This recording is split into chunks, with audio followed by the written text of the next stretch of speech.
प्यारे देशवासियों, नमस्कार। आज मैं मतदाता जागृति संगठन की राष्ट्रीय अध्यक्षा श्रीमती संतोष मलिक जी की ईवीएम के बारे में एक चिंता आपके साथ साझा करना चाहूँगा। ईवीएम मशीन, आपको मालूम है ईवीएम एक बहुत ही भयंकर सब्जेक्ट है। हमारे देश के लिए ईवीएम बहुत ही खतरनाक सब्जेक्ट है और जनता का ये मानना है, जनता का ये कहना है कि वर्तमान जो सरकार है वो ईवीएम की वजह से टिकी है। ईवीएम नहीं हो तो ये सरकार नहीं आती ऑफिस में, ये भी मानना है जनता का। ये कोई मैं आरोप नहीं लगा रहा हूँ, ये पूरे देश का मानना है। तकरीबन देश की जनता यही कहती है। बेशक चाहे कोई इनके सत्ता पक्ष में भी हैं, दिल से तो वो भी मानते हैं, बाहर नहीं कहते, अलग बात है। दिल से वो भी मानते हैं कि ईवीएम जो है वो खतरनाक हथियार है और ईवीएम से धांधली से सरकारें बनाई जा रही हैं, वोट लिए जा रहे हैं। और मानने के लिए कोई तैयार नहीं, ना चुनाव आयोग मानता है, ना ही माननीय सर्वोच्च न्यायालय ने भी इस बात को माना है। दुर्भाग्य की बात यह है कि माननीय सर्वोच्च न्यायालय की तरफ से भी जनता की भावनाओं को आहत किया गया है, जनता की भावनाओं को चोट ही पहुंची है। उन्होंने भी नहीं समझा है कि ये सारी दुनिया कह रही है, बाहर के देश भी कह रहे हैं, कई बार स्टेटमेंट आई है। वर्तमान जो सरकार है अमेरिका की, इसमें भी एक स्टेटमेंट पहले आ चुकी है। वर्तमान सरकार, राष्ट्रपति डोनाल्ड ट्रंप ने जब से शपथ ली है 20 जनवरी 2025 को, तो इनकी सरकार में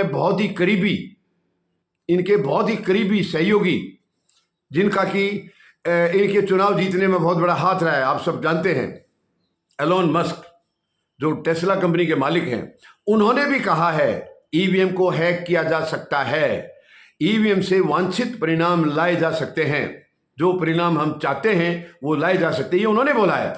और हमारे देश के प्रधानमंत्री ने या इनके और मंत्रियों ने या सरकार ने खारिज कर दिया उसको एक सिरे से कि नहीं, क्योंकि ये अपने आप से ज़्यादा बुद्धिमान किसी को मानते नहीं है। मैंने आपको कई बार बताया है कि हमारे प्रधानमंत्री महोदय या उनकी पार्टी ये समझते हैं कि इनसे ज़्यादा समझदार धरती पर कोई है नहीं। और अब ताज़ा बयान आया है, वहाँ की जो सुरक्षा, जो खुफिया एजेंसी की जो डायरेक्टर हैं, खुफिया एजेंसी की जो डायरेक्टर हैं तुलसी गैबार्ड, उन्होंने क्लियर कट बोला है, और वो भी अमेरिका के राष्ट्रपति डोनाल्ड ट्रंप के सामने बोला है कि ईवीएम 100% इसके अंदर गुंजाइश है हैक करने की, बिल्कुल है, हैक हो सकती है, ये क्लियर बोला है। और उन्होंने ये कहा है कि जहां भी उनके देश में अगर इस्तेमाल हो रहा है तो तुरंत उसको बंद करेंगे, ये क्लियर कट ऐलान कर दिया है। और इसका स्वभाव स्वाभाविक तौर पर है, इसका असर तो भारत पर होना ही था। ये स्टेटमेंट आने से हमारे जो बीजेपी के जो नेता वगैरह हैं, जो भी हैं, वो तो तिलमिला गए कि है ही नहीं। और इन्होंने अब देखिए कितना गैर जिम्मेदाराना बयान दिया है सीधा। अब ये तो कह नहीं सकते कि हाँ खराब है, क्योंकि खराब कह देंगे मुंह से तो सरकार को इस्तीफा देना होगा, केस भी चलेगा कि भाई तुम धांधली करके आए हो। और ये कहते हैं कि हम कुछ भी करेंगे वो सही है, हम कितना भी गलत करेंगे मगर वो सही माना जाएगा। उसको जो गलत कहेगा तो उस आदमी को ही गलत साबित करेंगे ये, जो इनको कोई गलत बताएगा। ये देश के अंदर एक विचित्र किस्म की स्थिति है। तो अब इन्होंने ये लॉजिक दिया है कि ईवीएम मशीन हमारी में और उनकी में जमीन आसमान का फर्क है। यानी एक किस्म से देखा जाए तो ये कह रहे हैं कि उनकी हैक हो सकती है, ये उन पर दोष लगा रहे हैं उनकी मशीन पर, क्योंकि जब इन्होंने ये कह दिया, यानी तुलसी गैबार्ड ने तो क्लियर कट कहा है, उन्होंने ये नहीं कहा कि हमारी मशीन है या इंडिया की है या क्या है, सीधा बोला ईवीएम मशीन हैक हो सकती है, उससे मनचाहा परिणाम लाया जा सकता है। मगर हमारी सरकार ने बयान दिया है कि अमेरिका की ईवीएम और हमारी ईवीएम में बहुत फर्क है, उनकी हैक हो सकती है, हमारी नहीं हो सकती है। क्यों? ये अपने आप से ज़्यादा समझदार किसी को मानते नहीं, अपने आप से ज़्यादा इंटेलिजेंट और खूबसूरत किसी को समझते ही नहीं है। इनके सामने विपक्ष या दूसरे देश कोई मायने नहीं रखते। यानी तुलसी गैबार्ड का या एलोन मस्क का बयान कोई मायने नहीं रखता। हाँ, एक चीज़ हो सकती है, अगर ईवीएम सच में भारत से बंद करवानी है तो उसका एक ही रास्ता है। संतोष मलिक जी ने ये काफ़ी इसके ऊपर गंभीरता से विचार किया था ईवीएम का, और संतोष मलिक जी का भी ये कहना है कि हमारे प्रधानमंत्री के लिए एक ही हथियार है जो काम करता है, बिल्कुल 100% काम करता है, वो है राष्ट्रपति डोनाल्ड ट्रंप। जिस दिन राष्ट्रपति डोनाल्ड ट्रंप कह देंगे कि ईवीएम यूज नहीं होगी, भारत को बंद करनी होगी, तो हमारे प्रधानमंत्री महोदय की हिम्मत नहीं है उनको ये कह दें कि नहीं हम बंद नहीं करेंगे। नहीं कह सकते ये, क्योंकि अमेरिका के राष्ट्रपति डोनाल्ड ट्रंप का एक शब्द प्रधानमंत्री महोदय को नतमस्तक कर देता है। ये नहीं जवाब देते, उनको क्या कारण है वो अब मैं बार बार क्या बताऊंगा, आप सब जानते हैं। एक कमजोर नस है हमारे प्रधानमंत्री की जो डोनाल्ड ट्रंप के पास है। अब उस कमजोर नस को वो दबा देते हैं और वो सीधा इनके ऊपर असर हो जाता है। तो अगर राष्ट्रपति डोनाल्ड ट्रंप ये कह दें कि ईवीएम हैक हो सकती है, तो उसका जवाब यहां से नहीं जाएगा कि राष्ट्रपति ट्रंप गलत कह रहे हैं, नहीं जाएगा। यानी एलोन मस्क की बात को भी खारिज कर दिया, तुलसी गबार्ड की बात को भी खारिज कर दिया। लेकिन जिस दिन अमेरिका के राष्ट्रपति ने स्टेटमेंट दे दिया कि ईवीएम चाहे वो भारत में है या अमेरिका में है, सभी ईवीएम हैक हो सकती हैं, उसके बाद ईवीएम का अंत होना निश्चित है, भारत में अंत हो जाएगा। तो संतोष मलिक जी ये कह रही हैं अगर हमने ईवीएम बंद करानी है तो किसी तरीके से राष्ट्रपति डोनाल्ड ट्रंप के पास सिफारिश भेजी जाए कि आप एक बयान दे दीजिए, क्योंकि उनका बयान आना हमारे प्रधानमंत्री के लिए 440 वोल्ट का झटका लगता है। उनके बयान के आगे ये नतमस्तक हो जाते हैं, एक शब्द नहीं इनका मुंह से निकलता, मतलब बिल्कुल एकदम खामोश हो जाते हैं। जैसे हमारे पूर्व प्रधानमंत्री मनमोहन सिंह जी को ये मोहन सिंह बोलते थे, ये कहते थे वो बोलते नहीं है। और हमारे प्रधानमंत्री कभी चुप ही नहीं होते हैं, ये बोलते ही रहते हैं। लेकिन राष्ट्रपति की ट्रंप के सामने ये मौन है, ये कुछ नहीं कह रहे हैं।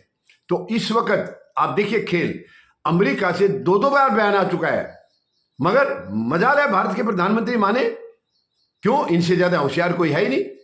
बेशक राष्ट्रपति डोनाल्ड ट्रंप से डरते हैं, लेकिन होशियार अपने आप को ही मानते हैं। राष्ट्रपति ट्रंप से भी ज्यादा होशियार ये खुद को मानते हैं, और ये तो इसको भी साबित कर देंगे कि मेरा नतमस्तक होना भी मेरी रणनीति थी। ये कह देंगे, ये नहीं कहेंगे कि मेरी कमजोरी थी, मैं कमजोरी की वजह से या डर की वजह से, भय की वजह से नतमस्तक था, ये नहीं मानेंगे। ये कहेंगे कि कमजोर होना, मौन रहना वो मेरी रणनीति का हिस्सा था, वरना मैं राष्ट्रपति ट्रंप से डरता थोड़ा ही हूं। ये कहेंगे प्रधानमंत्री, आप पूछ के देख लेना कि मैं राष्ट्रपति ट्रंप से डरता नहीं हूं, लेकिन वो झुकना मेरी रणनीति थी, मजबूरी नहीं बताएंगे। हालांकि झुकना इनकी मजबूरी है, वो सब जानते हैं क्यों झुक रहे हैं, मगर ये उसको रणनीति का हिस्सा बताएंगे। तो कहने का मतलब है, क्या अब बहुत जल्दी भारत की ईवीएम के ऊपर कोई और प्रहार आएगा? क्या सच में राष्ट्रपति ट्रंप कभी बयान देंगे? और वो दे सकते हैं, मुझे यकीन है वो बयान दे सकते हैं, क्योंकि दोस्ती उनकी आज ग्राउंड पर, जमीन पर नजर नहीं आ रही। भारत के प्रधानमंत्री और अमेरिका के राष्ट्रपति की जमीन पर आज कहीं नजर नहीं आ रही है। तो हो सकता है इनको और नीचा करने के लिए शायद वो ये बयान दे दें कि ईवीएम किसी भी देश की हो, ईवीएम तो ईवीएम है और वो हैक हो सकती है, उसमें वांछित परिणाम लाए जा सकते हैं। जिस दिन ये बयान आ गया तो मैं समझता हूं भारत से ईवीएम खत्म हो जाएगी। जिस काम को हमारे माननीय सर्वोच्च न्यायालय नहीं कर पाए, जिस काम को विपक्ष के नेता नहीं कर पाए, जिस काम के ऊपर पूरा विरोध नहीं, हमने भी चलाया था। हमने भी 2019 में, यानी संतोष मलिक जी ने भी, हमने मिलके, फौजी जनता पार्टी और मतदाता जागृति संगठन ने मिलकर के और कुछ साथियों के साथ मिलकर के ईवीएम को बैन करने का हमने बहुत लंबा आंदोलन चलाया था, मगर वो आंदोलन भी हमारा कामयाब नहीं हो सका। तो कहने का मतलब भारत में जितने भी आंदोलन हुए हैं वो ईवीएम मशीन को बंद नहीं करा पाए, लेकिन एक हथियार बहुत मजबूत है, वो ईवीएम को तुरंत बंद करा सकता है, और वो है राष्ट्रपति डोनाल्ड ट्रंप का बयान। अगर उनका बयान आ जाए तो वही संतोष मलिक जी कह रही हैं कि हमें किसी तरीके से राष्ट्रपति डोनाल्ड ट्रंप से सिफारिश करनी चाहिए कि आप ईवीएम के बारे में एक बयान दे दीजिए, क्योंकि आपका बयान हमारे प्रधानमंत्री महोदय के लिए 440 वोल्ट का झटका है। उसके बागे वो मौन हो जाएंगे, कुछ नहीं कहेंगे, सीधा ईवीएम को बैन कर देंगे, क्योंकि उनकी कही हुई बात को ये काट नहीं सकते हैं। आज ये भारत को इन्होंने ऐसे दौर में पहुंचा दिया है, खुद तो इनका स्वार्थ है इसलिए खड़े उस दौर में, लेकिन भारत को बहुत कमजोर कर दिया है, लाचार कर दिया भारत को। केवल इनके नतमस्तक होने ने भारत को कमजोर कर दिया। तो उम्मीद है कभी ना कभी, जब एलोन मस्क की स्टेटमेंट आ गई है, तुलसी गबार्ड की आ गई है, तो शायद उम्मीद लगाएं जल्दी राष्ट्रपति डोनाल्ड ट्रंप की भी स्टेटमेंट आ सकती है कि ईवीएम हैक हो सकती है। तो हम थोड़ा सा और इंतजार करते हैं। धन्यवाद। जय जवान, जय किसान, जय हिंद।